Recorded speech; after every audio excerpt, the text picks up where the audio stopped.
सास और बहू का रिश्ता। निधि और उसकी सास के बीच हमेशा किसी न किसी बात पर अनबन छिड़ी ही रहती है, जिसके चलते दोनों कभी एक दूसरे को समझने और प्यार करने की कोशिश तक नहीं करती। अरे मेरे तो भाग ही फुट गए जो ऐसी बहू मिली। हाय, मेरी तो जिंदगी बर्बाद हो गई। भगवान, या तो अच्छी सास दे देता या फिर गूंगी। इन्हें मेरे सिर बिठाकर कौन से जन्म का बदला ले रहे हैं भगवान। क्या बोली? वही जो आपने सुना। इतनी बड़ी हो गई कि सास से जुबान लड़ाती है। अरे यही सीख कर आई है क्या मायके से? अरे नहीं नहीं, उसके लिए तो ससुराल ही काफी है। मेरी सास ने मुझे बहुत अच्छे से जुबान लड़ाना सिखाया है। हाँ, सास बहू की तीखी नोक झोंक चल ही रही होती है कि दीपू वहां आ जाता है। रिश्ता करते हुए पति पत्नी की जगह सास बहू की कुंडली मिलानी चाहिए, क्योंकि अगर सास बहू का रिश्ता अच्छा नहीं तो उनका पता नहीं, पर पति की जिंदगी तो पक्का झंड है। मुझे अपने सामने कोई झगड़ा नहीं चाहिए। बस करो दोनों। दोनों शांत होकर अपने अपने काम में बिजी हो जाती हैं। दीपू ऑफिस चला जाता है, जिसके थोड़ी ही देर में दीपू की बहन कल्पना का फोन आता है। अरे कैसी है रे बेटा? ससुराल में सब बढ़िया है ना? कोई तुझे परेशान तो नहीं करता? सास की बात सुनकर पास खड़ी निधि हंसकर कहती है, अरे वाह रे ऊपर वाले, खुद बहू को शांति से सांस भी नहीं लेने देती और बेटी से पूछ रही है कोई परेशान तो नहीं करता। अरे मेरी बेटी तुम्हारी तरह नाकारा और बदतमीज नहीं है, इसलिए उससे पूछना बनता है। तो उनकी सास भी आपकी तरह नहीं होगी, इसीलिए उन्होंने कुछ बोला नहीं। और इसी के साथ एक बार फिर दोनों सास बहू के बीच तानों का युद्ध शुरू हो जाता है। फिर कल्पना कुछ देर तक तो फोन पर सुनती रहती है, पर जब दोनों चुप होने का नाम तक नहीं लेती तो वो चिल्लाते हुए बीच में बोलती है, अरे बस करो, यह फोन कान पर लगाए। जब मुझसे आप दोनों की बातें सुनी नहीं जा रही तो मेरा बेचारा भाई न जाने किस हाल में होगा। अरे ये सब तेरी भाभी की वजह से है बेटा। तो माँ, आप भी कुछ कम नहीं है। आप दोनों को ही अपना रिश्ता सुधारने की जरूरत है। मैं एक बाबा को जानती हूँ जो रिश्ते सुधारने में एक्सपर्ट है। आप दोनों उनके पास जाइए। ना जी ना, मैं ऐसे ढोंगी बाबा में नहीं मानती। देखा, कहा था ना। अरे ये तो हमारे घर में शांति चाहती ही नहीं है। अब भाभी, एक बार ट्राई करके तो देख लो। इस पर निधि मान जाती है और अगले ही दिन दीपू के ऑफिस जाने के बाद दोनों बाबा के पास पहुंच जाती हैं। सास बहू के बीच रिश्ता कुछ ज्यादा खास नहीं है। हर समय तू मैं चलती रहती है।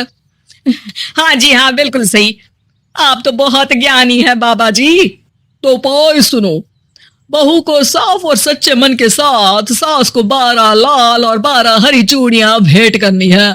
बात भेद अपने आप कम हो जाएंगे। बाबा का उपाय सुन अगले दिन निधि सास को चूड़ियां भेंट कर देती है, लेकिन इससे भी उन दोनों के बीच कुछ सही नहीं होता। अरे पक्का इसने ही किलस कर चूड़ियां दी होंगी, तभी कुछ नहीं हुआ। दोनों दोबारा बाबा के पास जाती हैं। कुछ नहीं होता। तो दूसरा उपाय सुनो। सुबह सूरज निकलने से पहले ही घर की सफाई कर सारा कूड़ा घर से बाहर कर ठंडे पानी से स्नान करना है। इससे दोनों के बीच रिश्ते अच्छे हो जाएंगे। अरे इतनी जल्दी मम्मी जी ही उठ सकती हैं? ये आपको ही करना पड़ेगा। मैं अकेली तो लड़ाइयां नहीं करती ना। बाबा का उपाय मानते हुए अगली सुबह से सास जल्दी उठ सूरज निकलने से पहले घर की सफाई कर ठंडे पानी से नहाने लगती है। ये सब कुछ दिन तक चलता है, जिससे अभी भी दोनों के रिश्ते तो नहीं सुधरते, पर सास की तबीयत खराब होने लगती है। अब लगता है आपने मन से काम नहीं किया होगा, तभी तो रिश्ता वैसा का वैसा पड़ा है और तबीयत खराब हो गई। अरे सही कहती थी तुम, कल मुहा ढूंढूंगी बाबा। देर आए पर दुरुस्त आए। चलो आराम करो आप। अब निधि बाकी काम छोड़ सास की सेवा करने लगती है। अपनी पत्नी और माँ में ऐसा बदलाव देख दीपू बिल्कुल हैरान रह जाता है। अरे कहीं बाबा ने कोई जादू टोना तो नहीं कर दिया? मेरी माँ और पत्नी इतना घुल मिल कर तो नहीं रहती। ओहो, सरकाज़म। बस बस, अब जाओ और अपना काम खुद कर लो, मुझे मम्मी जी का ख्याल रखना है।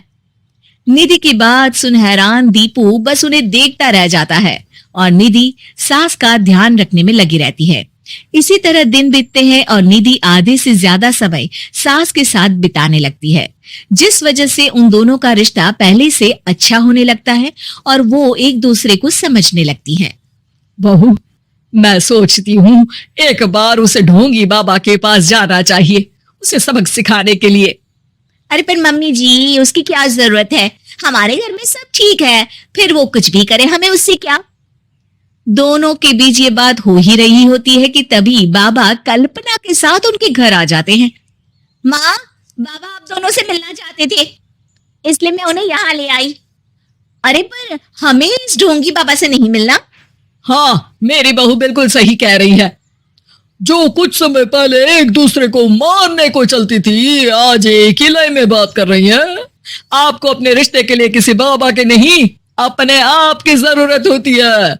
रिश्ता सुधारने के लिए जरूरी है कि सास बहू को अपनी बेटी और बहू सास को अपनी माँ जैसा समझे और प्यार दे। उपाय तो बस एक तरीका है लोगों को समझाने का कि असली उपाय उनके पास ही है, आपको बस उन्हें समझना है।